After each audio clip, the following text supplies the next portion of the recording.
দেখেছি যে হাদি ভাইয়ের অবস্থা অত্যন্ত সংকটাপন্ন এবং আমরা আশঙ্কা করছি যে এই ঘটনার পিছে বড় কোনো ষড়যন্ত্র আছে। কারণ গত কয়েকদিন ধরেই এটা কোনো বিচ্ছিন্ন ঘটনা হিসেবে আমাদের কাছে মনে হচ্ছে না।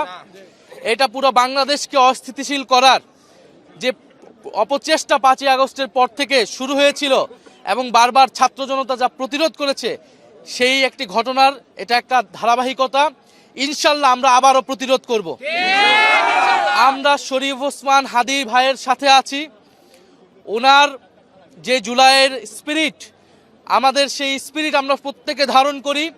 আমাদের দল মত ভিন্ন হতে পারে, আমাদের ব্যানার ভিন্ন হতে পারে, কিন্তু জুলাইয়ের প্রশ্নে, বাংলাদেশের প্রশ্নে আমরা ঐক্যবদ্ধ। আমরা জুলাই বিপ্লবীদের প্রতি আহ্বান জানাই, আমরা ফ্যাসিবাদ বিরোধী সকল রাজনৈতিক পক্ষের প্রতি আহ্বান জানাই, ঐক্যবদ্ধ হন। আমরা ঐক্যের ডাক দিচ্ছি, আহ্বান জানাচ্ছি এবং এই ষড়যন্ত্রের পিছে, এই হামলার পিছে, এই গুলির পিছে যারা দোষী তাদেরকে অবশ্যই আগামী 24 ঘন্টার মধ্যে তাদেরকে গ্রেফতার করতে হবে। এই স্বরাষ্ট্র উপদেষ্টাকে গ্রেফতার করতে হবে, নির্বাচন কমিশনকে তার জবাব দিতে হবে, বাংলাদেশের প্রতিটি নাগরিকদের এবং জুলাই যোদ্ধাদের নিরাপত্তা নিশ্চিত করতে হবে। আমরা আজকে রাত থেকে মাঠে থাকব এবং যেখানে আমরা ফ্যাসিবাদীদের ষড়যন্ত্র দেখব আমরা সেটা প্রতিহত করব।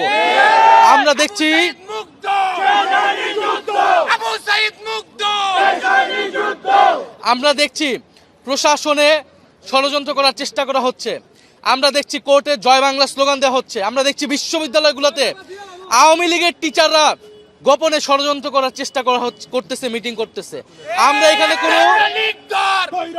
আমরা কোনো দলমত দেখব না। জুলাইয়ের প্রশ্নে আমরা ঐক্যবদ্ধ এবং নির্বাচনকে বানচাল করার, বাংলাদেশকে অস্থিতিশীল করার ষড়যন্ত্রে যারাই লিপ্ত থাকবে তাদের কঠোর বিচারের আওতায় আমরা আনব।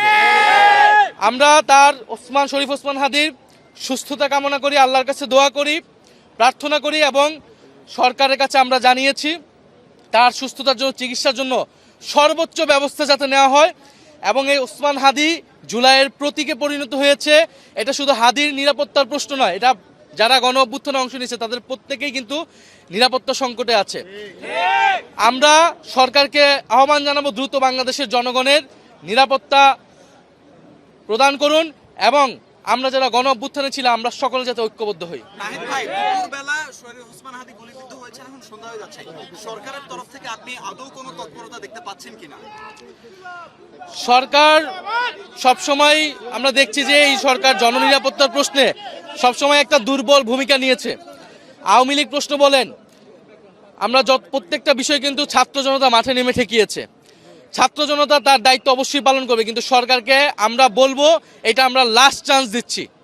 যদি এই সরকার, এই নির্বাচন কমিশন যদি নিরাপত্তা দিতে না পারে, যদি তারা এই দোষীদেরকে বিচারের আওতায় না মানতে পারে, যদি আওয়ামী লীগকে সম্পূর্ণভাবে নির্মূলের ব্যবস্থা করতে না পারে, ফলে এই সরকারের বিরুদ্ধে আমাদের একটা ব্যবস্থা নিতে হবে।